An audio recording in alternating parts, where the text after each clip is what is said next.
Sejam bem-vindos. Meu nome é Augusto Machado, sou médico pediatra, coordenador da equipe da UTI pediátrica do HDT.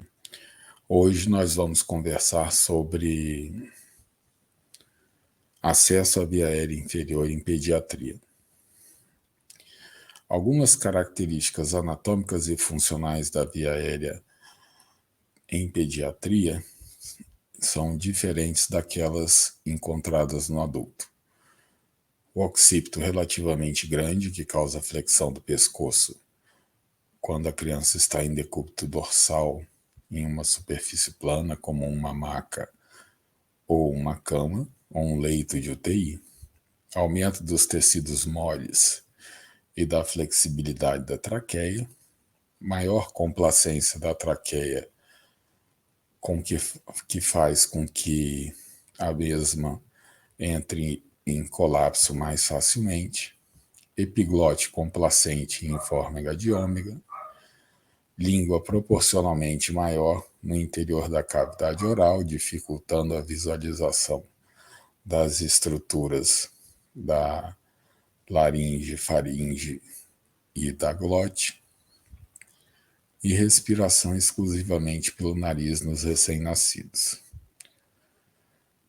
Alguns fatores predispõem a criança à insuficiência respiratória, como menor percentual de fibras de contração lenta, facilitando a fadiga muscular, menor estoque de glicogênio e gordura nos músculos respiratórios, fazendo com que esses músculos tenham menos energia de reserva para a contração, maior resistência das vias aéreas devido ao menor diâmetro, menor capacidade para aumentar o volume corrente, estando esse dependente da frequência respiratória para aumentar o volume minuto e assim aumentar o volume corrente. Menor capacidade residual funcional na apneia, com dessaturação rápida em comparação com os adultos. Diminuição da capacidade residual funcional no sono ou sob sedação. Maior taxa metabólica, com que faz que o consumo de oxigênio seja maior. A ausência dos poros de Kohn e dos canais de Lambert, que são estruturas que comunicam os bronquíolos e os alvéolos, e menor superfície alveolar em comparação com a superfície corporal. Aqui nós vemos as estruturas da laringe normal, com a epiglote em forma de letra ômega, as estruturas da glote com as cordas vocais. Vamos falar sobre intubação orotraqueal. Quais são as indicações da intubação orotraqueal? Apneia, comando inadequado da ventilação pelo sistema nervoso central, como nas situações de coma ou naqueles pacientes que têm status de mal epiléptico, ausência dos reflexos protetores das vias aéreas nos pacientes comatosos, trabalho respiratório excessivo podendo levar à fadiga, como nos pacientes asmáticos, os pacientes com pneumonias extensas e aqueles pacientes que têm bronquiolite, necessidade de suporte ventilatório não obtido por equipamentos não invasivos, como catéter nasal de O2, máscaras reinalantes, máscaras não reinalantes e a própria ventilação não invasiva, necessidade de paralisia ou sedação para exames diagnósticos ou procedimentos terapêuticos, como cirurgias, que exijam proteção da via aérea ou controle da ventilação. Contraindicações da intubação. Não existem contraindicações absolutas. Em algumas situações, entretanto, é prudente obter a via aérea por uma via cirúrgica, como as fraturas da região cervical e da face, e nos casos de trauma penetrante da laringe ou em casos de epiglotite. Para falar de intubação orotraqueal, a gente tem que conversar a respeito de caracterização de via aérea difícil. A American Society of Anesthesiology define como via aérea difícil a situação clínica em que um anestesista comprovadamente treinado encontra dificuldade para ventilar um paciente por máscara ou dificuldade na intubação orotraqueal ou ambas as situações. Intubação traqueal difícil é caracterizada como uma intubação que requer várias tentativas com ou sem patologia traqueal, ou quando um anestesista com treinamento normal necessita de 3 ou mais tentativas para ter o resultado positivo da intubação. A definição desses termos não é muito clara, porque ela depende do operador, depende da experiência da pessoa que está tentando realizar a intubação orotraqueal e do equipamento disponível. Utilizamos, então, dessa forma, 2 preditores clínicos, a classificação de Mallampati modificada e a classificação de Cormack-Lehane. A classificação de Mallampati, ela visa visualizar estruturas da hipofaringe, da faringe, e baseia-se basicamente em quê? A visão do palato duro, a visão do palato mole, a visão da úvula e a visão dos pilares amidalianos quando o paciente realiza a abertura da cavidade oral espontaneamente. Na classificação de Mallampati tipo 1, nós conseguimos ver todas essas estruturas. Na classificação Mallampati tipo 2, não são visualizados os pilares amidalianos e parte da úvula não é visualizada. Na classificação de Mallampati tipo 3, você vai visualizar apenas o palato mole e o palato duro, e na classificação Mallampati tipo 4, somente o palato duro vai estar visível. A classificação de Cormack e Lehane, ela se baseia na laringoscopia. A classe 1 é aquela onde você consegue visualizar a epiglote e as cordas vocais.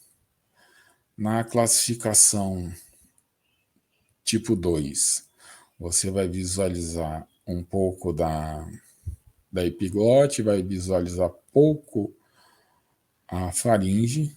No tipo 3, você vai visualizar basicamente a epiglote, e no tipo 4, nenhuma dessas estruturas vai estar visível. Como escolher o tubo traqueal? Isso é uma dúvida na pediatria. A primeira dúvida é tubo com ou sem balonete. Tubo sem balonete, ele vai causar mais escape de gases. Em ventiladores mais simples, ele vai causar autociclagem do ventilador, e esses tubos são basicamente reservados para a população neonatal. Tubos com balonete vão proporcionar menos escape de gases e melhor qualidade da ventilação mecânica. Entretanto, deve-se ter cuidado com a pressão do cuff para evitar lesões. Essa pressão não deve exceder 20 centímetros de água e ela é aferida através de um instrumento chamado cuffômetro, que vai aferir a pressão do balonete, que deve ficar no máximo em 20 centímetros de água. Diâmetro do tubo. O diâmetro do tubo é variável de acordo com a idade do paciente. Aqui nós colocamos idades que variam de 1 mês até 16 anos ou mais, onde de 1 a 6 meses você vai usar tubo sem cuff 3, 3,5, com cuff 2, 2,5, e a lâmina 0 reta. 6 a 12 meses o tubo 3,5, 4 sem cuff, 3, 3,5 com cuff, e a lâmina 1 reta. De maneira que os diâmetros do tubo com cuff e sem cuff Sem cuff é sempre maior, mais ou menos meio centímetro ou meio milímetro maior. E os tubos com cuff são meio milímetros menores.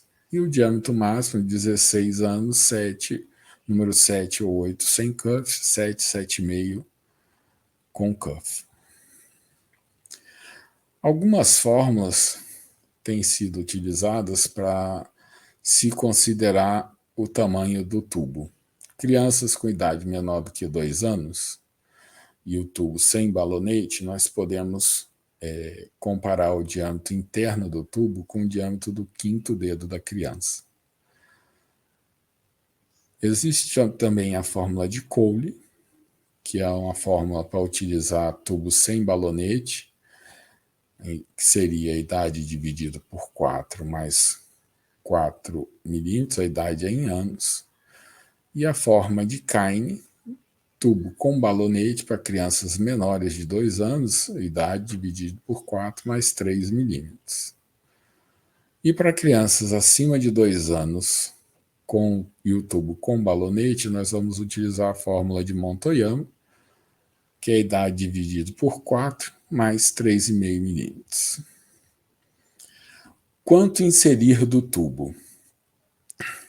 Você pode multiplicar o diâmetro do tubo por 3, ou, de forma mais acurada, dividir a idade por 2 e acrescentar 12 centímetros. Qual lâmina utilizar? Né? As lâminas de laringoscópio têm as formas e tamanhos mais variados possíveis. Podem ser articuladas, podem ser retas, podem ser curvas. E a combinação correta de tamanho e forma vai facilitar no sucesso da intubação orotraqueal. As lâminas mais conhecidas que nós temos são as lâminas curvas, que é a lâmina de Macintosh, e a reta, que é a lâmina de Miller. O que é importante? A lâmina ela deve ser larga o suficiente para conter a língua e comprida o suficiente para atingir as estruturas da laringe. Em geral, o comprimento da lâmina vai ser a distância entre os incisivos e o ângulo da mandíbula. A diferença no uso das lâminas modifica a técnica que vai ser usada. Enquanto a lâmina reta permite você pinçar a epiglote para expor a glote, que é ideal para RN, lactente e crianças até 5 anos, a lâmina curva ela vai ser encaixada na valécula e o deslocamento anterior da língua vai expor a glote, facilitando assim a intubação. Na verdade, o formato da lâmina, qualquer um pode ser usado. O que mais é importante é que o médico tenha segurança e se sinta confortável com o formato da lâmina escolhida. Então, a técnica de intubação por laringoscopia direta, que é o que nós praticamos dentro da UTI pediátrica, ela precisa de alguns equipamentos, né? Precauções universais, máscara, luva e óculos de proteção, monitorização do paciente, monitorização cardíaca, oxímetro de pulso, pressão arterial, detector de gás carbônico exalado ou capnografia, o detector é colorimétrico, acesso venoso para as medicações, fonte de oxigênio, bolsa, válvula, máscara de tamanho adequado, e esse tamanho varia conforme o tamanho do paciente. Lactente jovens, a bolsa de 100 ml, crianças na primeira infância, a bolsa de 240 ml, e crianças de idade mais avançada, a bolsa de 1 litro. Equipamento para aspiração oral e traqueal, que são as sondas de diversos calibres. Na pediatria, 6, 8, 10, 12 é o que nós usamos com mais comumente. Tubos endotraqueais do tamanho adequado, baseado no cálculo que nós vimos anteriormente, e se deixar selecionado um tubo meio milímetro menor e meio milímetro maior. Laringoscópios com lâminas retas e curvas, e aí tem que haver o teste do funcionamento, não só o clique para se verificar se a luz acende, mas tensionar a lâmina para ver se ela não desconecta e não apaga quando você precisar fazer a intubação. Guia metálico ou um bugie, de preferência o bugie, que é menos traumático, lembrando que o guia ou o bugie não deve ultrapassar a extremidade distal do tubo. O cufômetro para medir a pressão do cuff, seringas de 3 e 5 ml para tentar testar a insuflação do cuff, ver se não há nenhum furo, se ele está insuflando e desinsuflando de maneira correta. Material para fixação do tubo, e aí são os materiais mais variáveis, esparadrapo, tensoplast, fixadores externos, almofadas ou lençóis para ajudar a posicionar o paciente na posição adequada. A técnica, né? Posicionar a criança de modo que você vai alinhar os eixos oral, faringe e traqueal, que é a chamada posição olfativa ou a posição de cheirar a flor. Colocar um lençol ou uma almofada de modo a alinhar o pavilhão auditivo com a porção anterior do ombro. O médico que vai fazer a laringoscopia deve se posicionar por trás da cabeça do paciente e a altura da cama deve ser individualizada para cada profissional que vai fazer a intubação. A técnica é basicamente abrir a cavidade oral, segurar o laringoscópio com a mão esquerda, introduzir a lâmina pelo lado direito da boca e deslocar a língua para a esquerda. Avançar a lâmina em direção à linha média da hipofaringe. E na linha média, a gente vai aplicar uma pressão com a finalidade de quê? De elevar a mandíbula e promover a visualização das estruturas da glote, visualizando as cordas vocais. Se utilizar a lâmina reta, essa deve ser introduzida e depois tracionada até a visualização das cordas vocais. Com a utilização da lâmina curva, a mesma deve ser introduzida gradativamente até a visualização da epiglote, colocando a mesma na valécula e tracionando a epiglote. Uma manobra que pode ser usada é a manobra de Selick, onde você vai realizar uma pressão suave na cricoide com a finalidade de visualizar, facilitar a visualização das cordas vocais. Uma vez que a abertura glótica seja visualizada, o tubo deve ser introduzido pelo lado direito da boca, não usar a concavidade da lâmina para não obstruir a visão das estruturas da glote, e a correta posição do tubo deve ser confirmada pela expansão do tórax, ausculta dos sons pulmonares bilaterais e ausculta do estômago, para não se verificar se o tubo está no esôfago ou na traqueia. Isso é particularmente difícil nas crianças muito pequenas, porque os sons são escutados em todos os locais, dependendo da intensidade que se usa a bolsa válvula máscara. Também podemos observar a coluna de ar que sobe pelo tubo, quando dá ventilação com a bolsa válvula máscara, e pela oximetria adequada. O padrão ouro para se verificar a posição do tubo é a capnografia, ou então o uso de dispositivos colorimétricos com a mesma finalidade da capnografia. Ao final do procedimento, o tubo deve ser fixado na posição de acordo com o cálculo realizado anteriormente, né?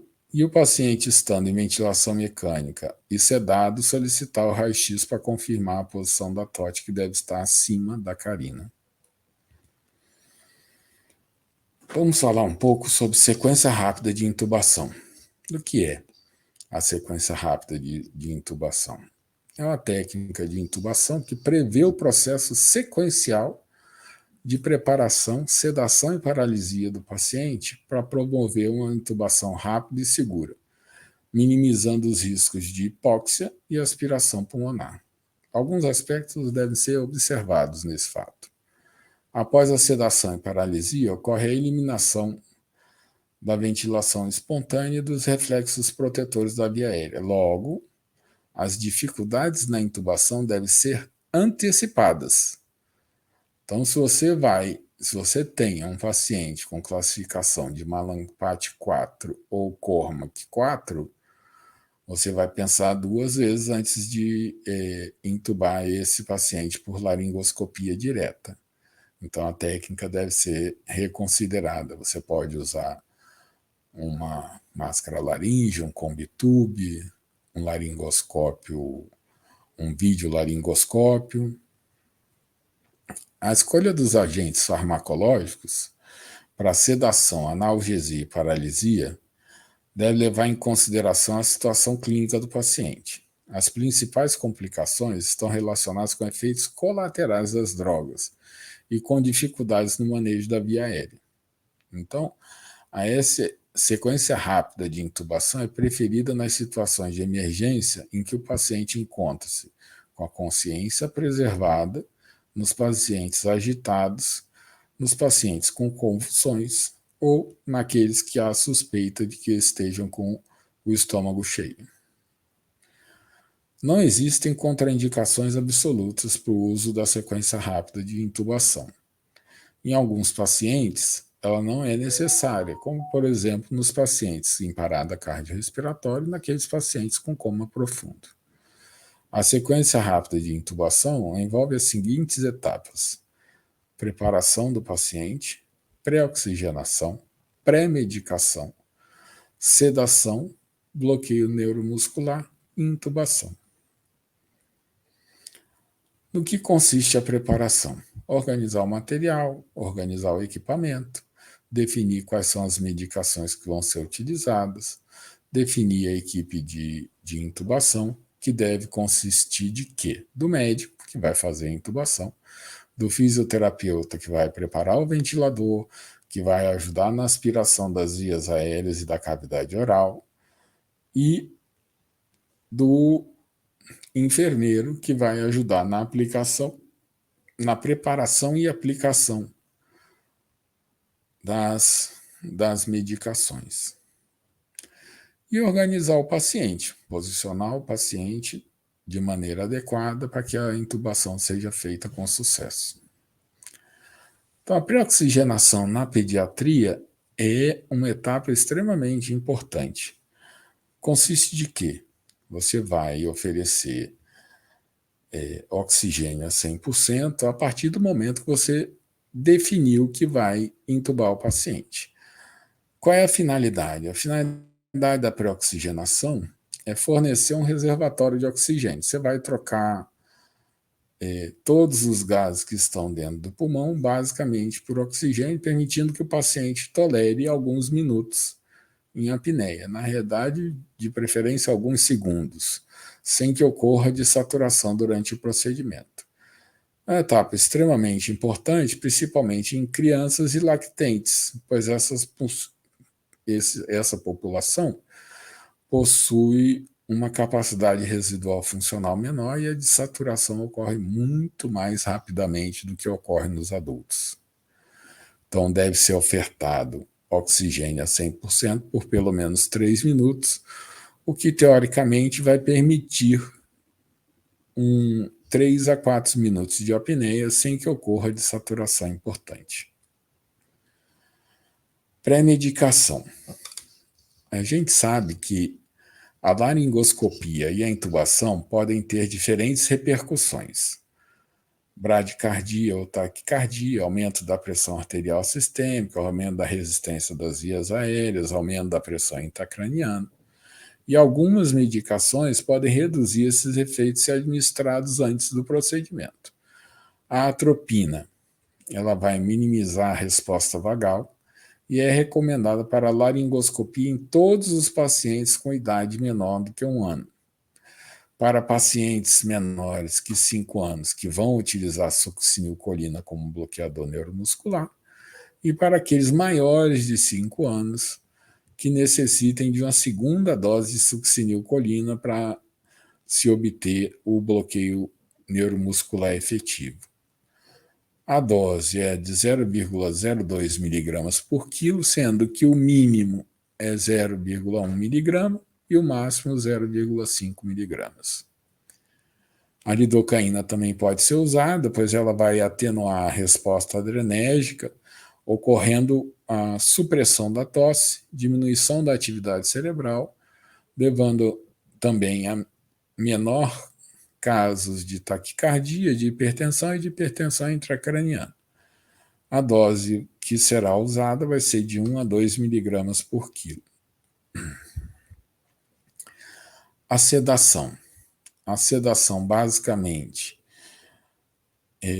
vai depender do estado clínico do paciente. Nós podemos usar midazolam, cetamina, tiopental ou fentanil. Midazolam, o principal efeito hemodinâmico é a hipotensão e deve ser evitado em situações de comprometimento hemodinâmico, como choque séptico, na dose de 0,2 a 0,5 miligramas por quilo. A ketamina é o sedativo recomendado para os casos de comprometimento hemodinâmico e para os casos de broncoespasmo, 1 a 2 miligramas por quilo pode ser utilizado. O tiopental é recomendado nos casos para pacientes com traumatismo craniano. Entretanto, é uma medicação que causa muita hipotensão, então, se houver traumatismo craniano associado a choque, não deve ser utilizado. A dose é de 1 a 3 miligramas por quilo. E o fentanil, que é basicamente um sedativo, o efeito colateral mais importante é a hipotensão. Normalmente, as drogas de escolha é a associação entre o midazolam e o fentanil, sendo a cetamina reservada para aqueles casos de comprometimento hemodinâmico e broncoespasmo. Bloqueador neuromuscular. Bloqueador neuromuscular são os facilitadores da intubação orotraqueal. Por quê? Porque eles vão causar um relaxamento muscular, facilitando a visualização das estruturas da hipofaringe, da laringe e da região da glote. A succinilcolina é um agente despolarizante, é considerado o medicamento ideal para a sequência rápida de intubação. Porém, ele tem como principais efeitos colaterais a bradicardia, podendo levar até a sistolia, que são preveníveis com o uso da atropina. Pode levar também a hipopotassemia, hipertermia maligna, sendo contraindicado em caso de doenças neuromusculares, queimaduras, lesões por esmagamento, hipercalemia e história de hipertermia maligna, exatamente por conta da possibilidade da bradicardia e da sistolia. A dose recomendada é de 1,5 a 2 miligramas por quilo. O rocurônio é a alternativa recomendada quando há impossibilidade do uso da succinilcolina. E esse tem pouquíssimos efeitos adversos, tanto que hoje o uso do rocurônio está mais difundido do que o uso da succinilcolina. A dose é de 0,6 a 1,2 miligramas por quilo.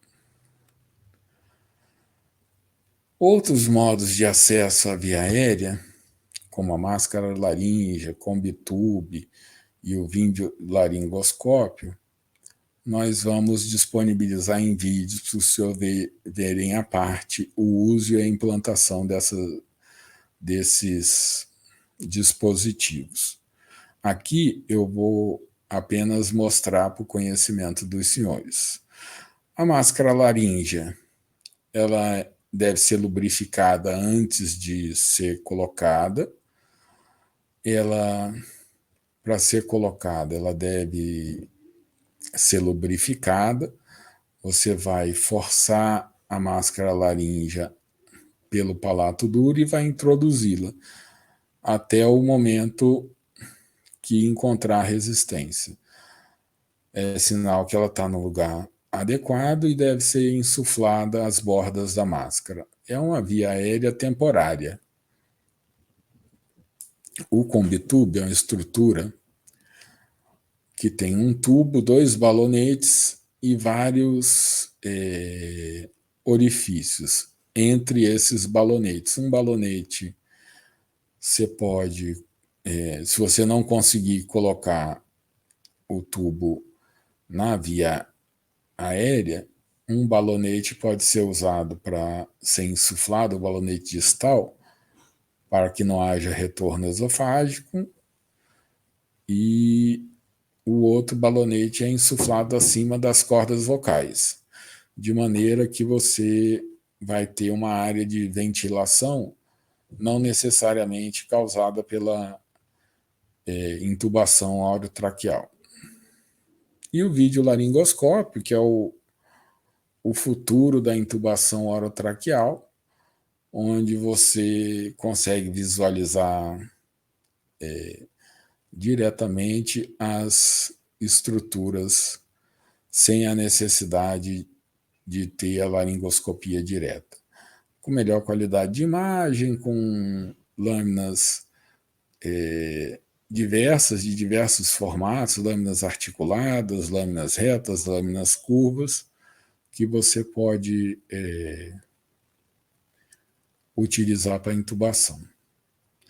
Então aqui eu acabo a minha apresentação, agradeço a atenção de todos. Muito obrigado.